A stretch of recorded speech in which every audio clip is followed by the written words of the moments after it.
welcome back once again to For Art's Sake. I want you all to sit back and enjoy today's program about an extraordinary man who runs an extraordinary summer theater program.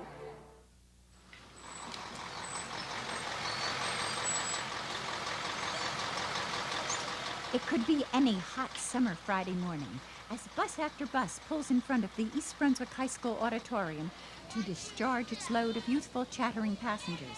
Excited faces are aglow in anticipation, and sweaty hands clutch coins, eagerly waiting to be spent on candy sold in the lobby by other youngsters. Ranging in ages from 4 through 12 and brightly dressed in recreation camp shirts, they form impatient, squiggly lines under the watchful eye of their counselors. Twice each Friday morning, over a period of 6 weeks, this ritual is repeated. It is the Friday phenomenon. Hey, listen, I want to welcome everybody to the summer theater. And oh, you don't know who I am. That's why you don't say hello to me. I am Gambina, Gypsy Peddler. We try it again. We're going to try it right now. Everybody's going to yell. Okay, 1, 2, 3. Hello, everybody. Oh, that's good. Hey, listen. Conceived 28 years ago and the granddaddy for all township youth arts and humanities programming, this summer camp theater program provided and developed by the East Brunswick Recreation Department is so unique it has drawn visitors and queries from throughout the state and country.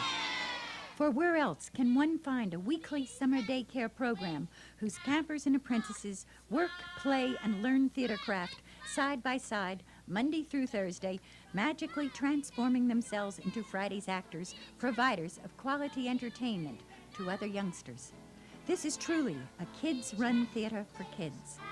It is also mind-boggling to note that almost 500,000 children and adults have laughed, cried, and cheered as audiences over the past 3 decades.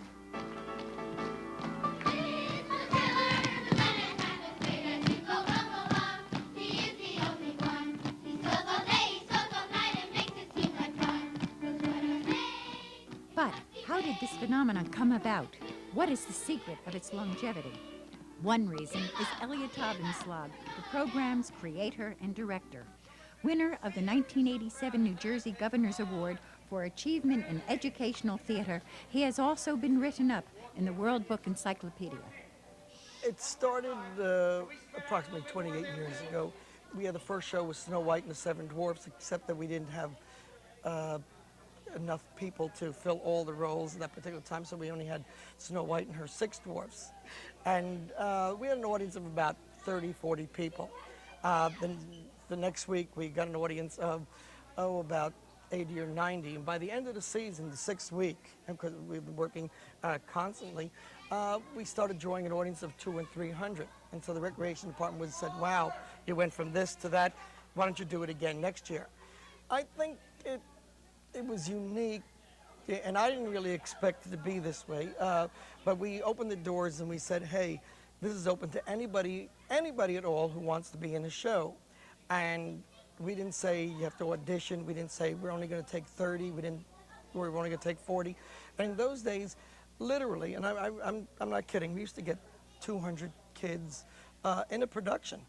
And we didn't have costumes for that many kids, so we would tell the kids what we expected. They would wear pajamas, or if we did an Arabian show, they'd wear sheets and drapes and things like that. But it just involved so many kids, and that's what made it unique. There was a challenge, how do you use that many so that every one of our shows had to have a big market scene, or if it was, as I said, the Arabian show, it had the harem scene with the poor Pasha had about 80 harem girls and things of that sort. In those days, there was a question, how much should we charge for this? And I said, well, I don't know, we really want to make it accessible to everybody, let's charge 10 cents. My wife had a fit. She said, oh, absolutely not. She said, you can't, you're working all that hard, and a good humor is 15 cents. You at least got to charge the price of a good humor. So the price went up immediately to, that was the very first charge, 15 cents admission.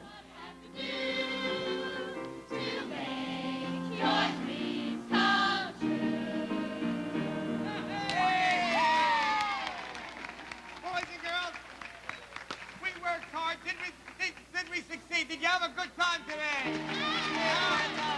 Well, if you did,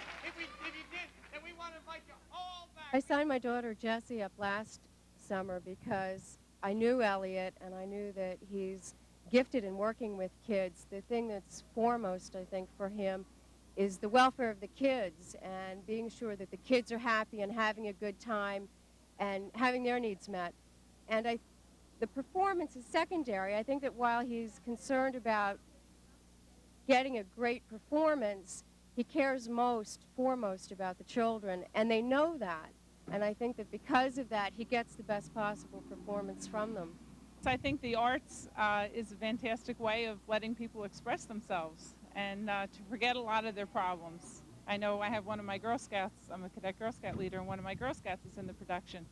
And I think it just helps her, to be the person that she'd like to be. Elliot creates an environment that's so safe and nurturing and happy that you're up there to have a good time, to have fun, and to bring joy to other people. And the stage fright and whatnot is minimal. I know that the kids in that kind of environment do flower and learn a lot about themselves. I know I've learned a lot about my daughter in the short time that she's been in the program this year. She's done things that I didn't think that she was capable of. It gives me feeling I feel happy when I'm on the stage. I feel like I'm at home. I love acting, and it's just I feel at home when I'm up here. It's fun. It's like summer camp, except it's theater, and I like the theater, and I like performing, and and since I've been here for so long, it's kind of like a family to me. You can feel the warmth from the children. You can feel the fun. You can feel some of the resentment and all that. That comes also. But what is nice is that they get to act. Not one child I have found doesn't go on the stage. Everyone comes in. I mean, when I talk about summer theater, I get excited because you walk in on Monday morning, 750 kids walk into that auditorium. All right, it's less, but everyone gets on the stage. They're all important. Everyone in the chorus is important. He knows that you're important. Adaptations of classic children's stories are the basis for each week's productions. As times change, storylines are updated, never forgetting their original premise, their sense of morality, and of course, a happy ending.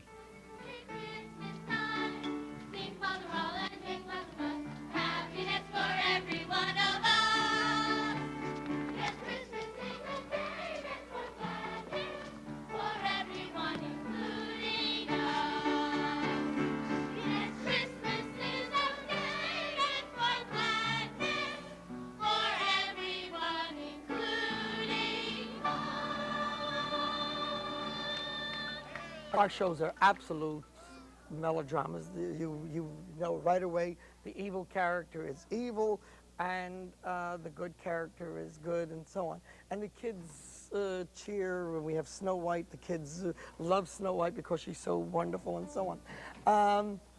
We try to make our shows very, very happy. For instance, in Cinderella, we don't say Cinderella has a mean stepmother. And as a matter of fact, none of our shows do we use mean stepmothers, because I really believe most stepmothers are very nice.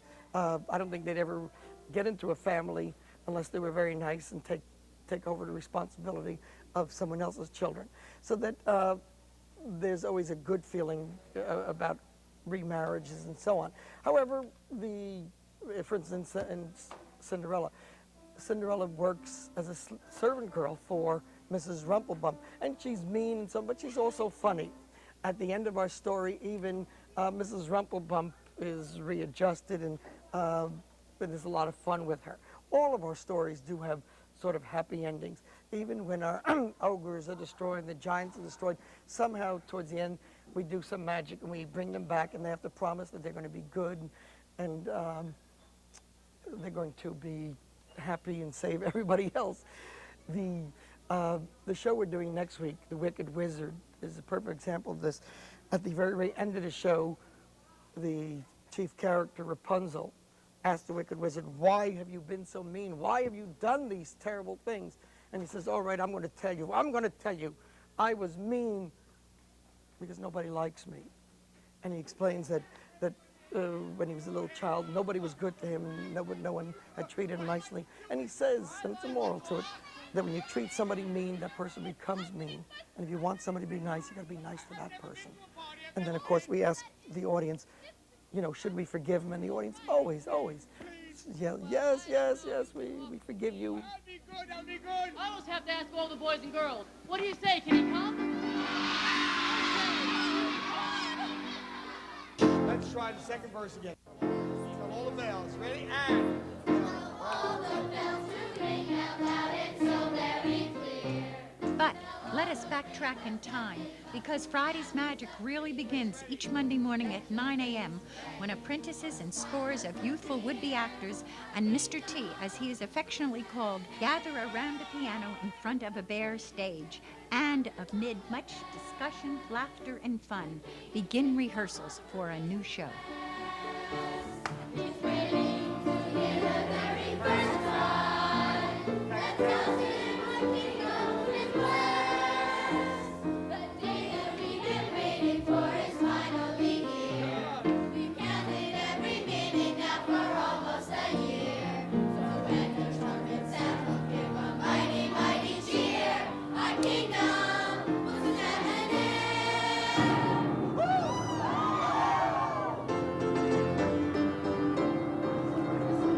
The princess has been born. Princess Aurora has arrived. I need about 4 or 5 people to sing a solo. Okay, who's got a really strong voice? Strong. Okay, all right, okay, Patty, let me hear you. Okay, let me hear you.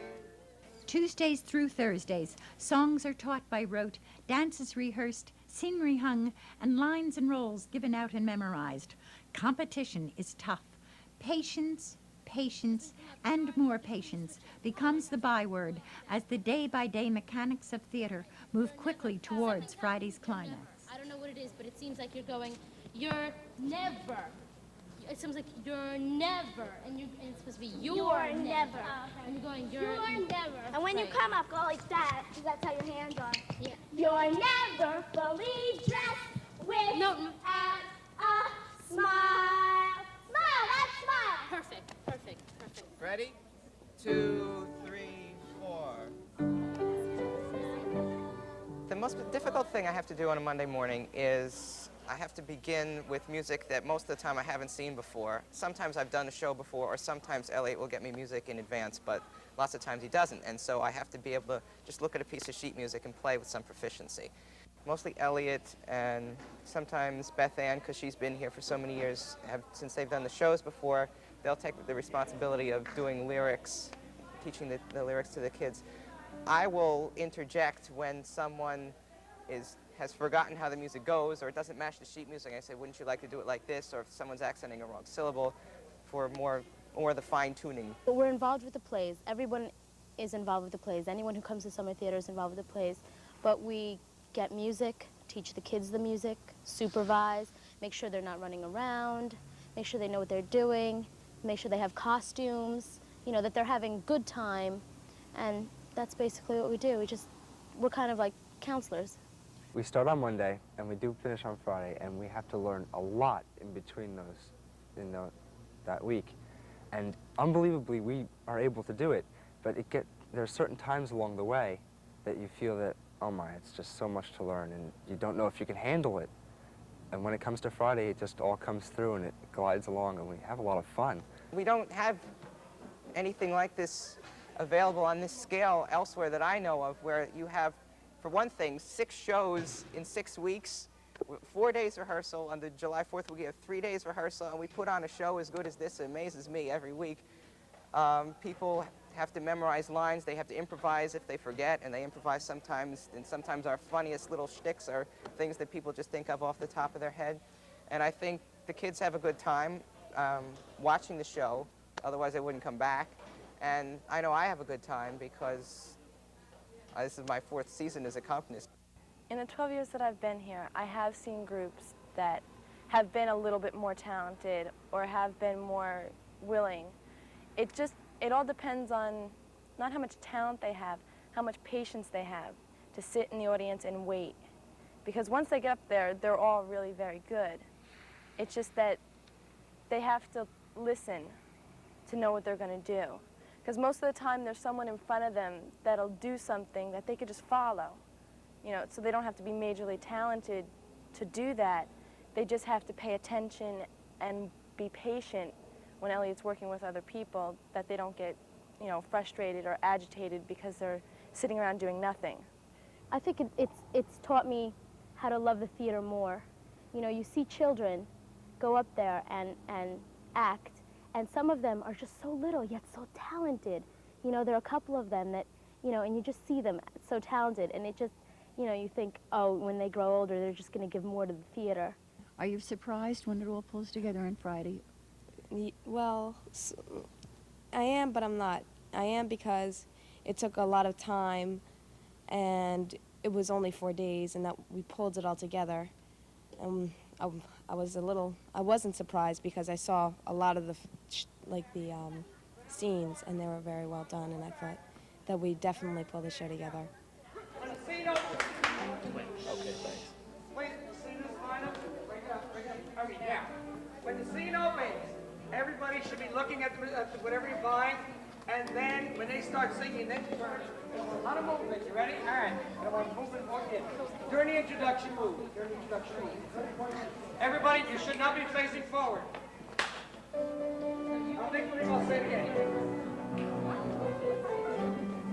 Go back. I don't think anybody looks like they're at the fair.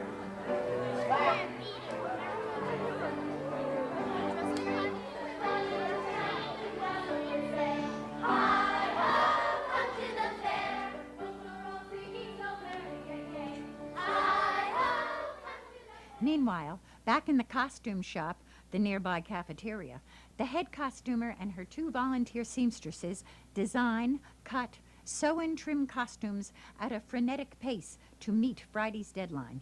We have about almost 50 children this summer that we outfit. Each week? Each week. Every week we have between 40 and 50 children.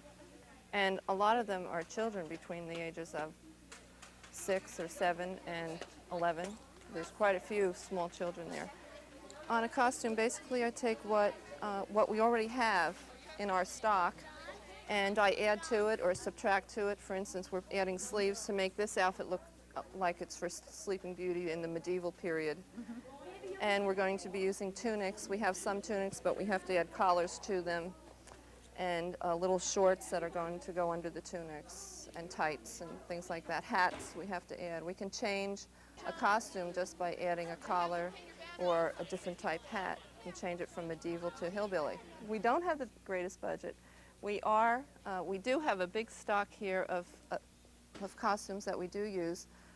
We have a lot of fabric, boxes and boxes of fabric that have been donated that we've just collected from other places, and people just bring in all their old ball gowns and prom gowns, and we use them, and old suits and things like that, and we just kind of adapt everything we have to what we need for that particular play.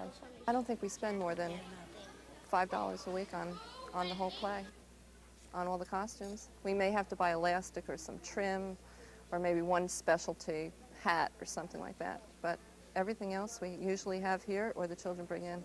A lot of the community does help us with it. We have some mothers that come and help with the sewing and the cutting out. I tell all the children the first day of the play what they need, what they may have to bring in from home, whether it's a long skirt or an old shirt of their dad's that they can cut up, or an old blouse, or if they can find like a ball gown or something, if they can bring that in, and then we work from there. And most of the time they can bring in something.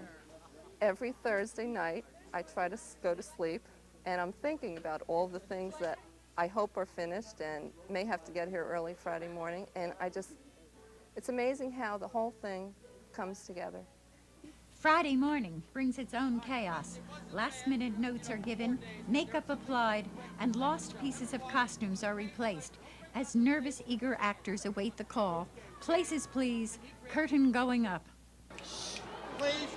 Okay, you got to pick up the tempo, kids. For instance, at the end, John, come in a little faster. All of you, make sure you get your lines in. Today, a lot of you didn't. Michael covered for a lot of people. And I said, Michael, even cover fast if they don't. Where's my little sweetheart?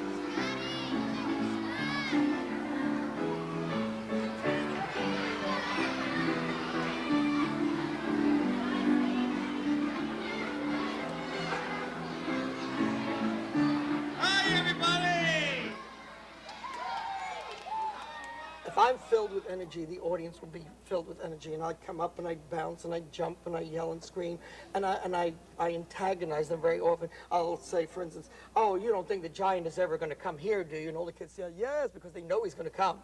And, "Oh no, now come on, I don't like wise guys. I know but he is.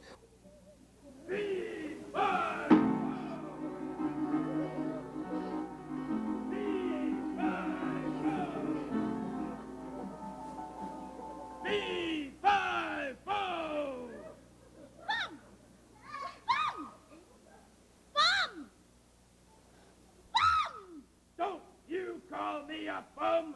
I wasn't calling you a bum, sir. No. You're supposed to say B, Fi, Bo, Bum.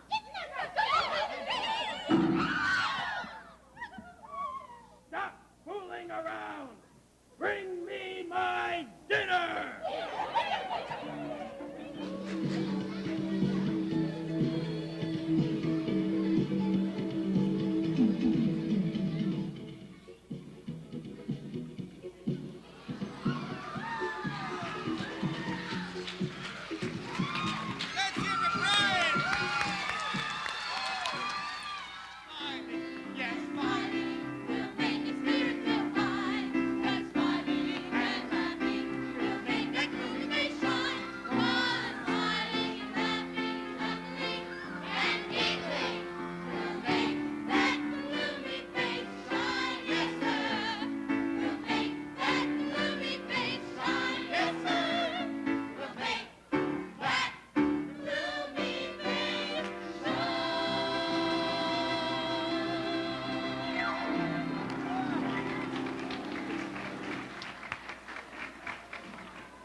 And now the time has come when we must say goodbye, farewell, or even toodaloo. And then, yes, I'd like to say, on this our closing day, we hope that we have brought some happiness to you. There were times we... With another successful performance under their belts, actors, apprentices, audience, and Mr. T alike take time to reflect on the program's overall importance, its importance to them personally, as well as its impact on the community it serves. I love it. I love working with children. Teacher by education, and it's just extending myself. I have taught sewing for the last 7 years, and I just love doing it. I think it's because basically I wish I did this when I was small. And now I'm kind of backstage in the theater, just where I like to be. So it's like you never grew up. Right. I feel like I'm a kid at heart. When they're up there on the stage, I feel like I'm up there too. It's so many children, and little ones too, young ones. And it's just the best to get everything out of them and to remember those songs and those lines. Did you see little... Oliver? Oliver? Yes, I did. Did you see that little boy who played Oliver? Yes, I did. We just have 4 days to remember those lines and songs, and it's just beautiful. The other day when we started thinking about how many people came, we looked at the figures and I said, "Oh my God, 500,000!" And then I did it myself, and I realized we were right. I felt kind of proud because this thing had started as an accommodation for some kids who were bored, and I think of what we've done. I really have to say, hey, wow, even if I drop dead tomorrow, I say, well, I accomplished something in my life. And 16,000. And 16,000 who have been in the shows. Many of them never wanted more than the chorus. Some of them did want, and some of them have gone beyond. Maureen Mershon, for instance, started with me, oh God, she was about 5 years old. She went on to off-Broadway. She did Broadway shows. She's touring. She's now in Hollywood. She's married to a producer, and she does all kinds of things. This is our 6th summer down here. I met a lot of friends here. One of the people, I could just say some of the things that made it easier to move here. My daughter said, gee, why didn't we move earlier? That was a real nice compliment for the theater, for the environment. My mother likes to tell a story about how when I was little, I was going to be the kitty cat in Snow White. And though I didn't say much, I just said meow, I was so excited. I was really just so excited because I was going to be on stage with the lead all the time and, you know, be on stage. And I didn't say anything, but I was just so excited. And it helps kids because they feel so good when they have like one line to say or one line to sing, and they get so excited about it. I mean, it's fun to watch. I suppose that the reason it's important to the community is so that they can see. They just, you know, there are so many people out there that are so busy. You know, they're busy with their jobs and everything, and they don't have time to, you know, sit down and appreciate things. But when they come and they see what the kids do, you know, what their children do or anything, then it's just the love of the theater. It gives the community the love of the theater. Just because it reaches the people, it gives them a sense of community by just being able to come to the high school. I know this morning I was on the phone with 2 or 3 different people calling me to see, you know, gee, is there a play today? And fortunately, I knew they were able to go to the recreation department to find out for sure that there was going to be one. It's an absolute kids-run theater for kids. And as I said before, I'm the oldest kid here. We just have a great time. Do you think this is an important community project, that it's important to the community? It is. It is because the children like it. And I think it put East Brunswick on the map. It was my pleasure to document this story because, you see, I worked with this wonderful man for 17 years as his assistant director of this program. Thanks, Elle. I hope you all enjoyed. Take care, and I'll see you next month.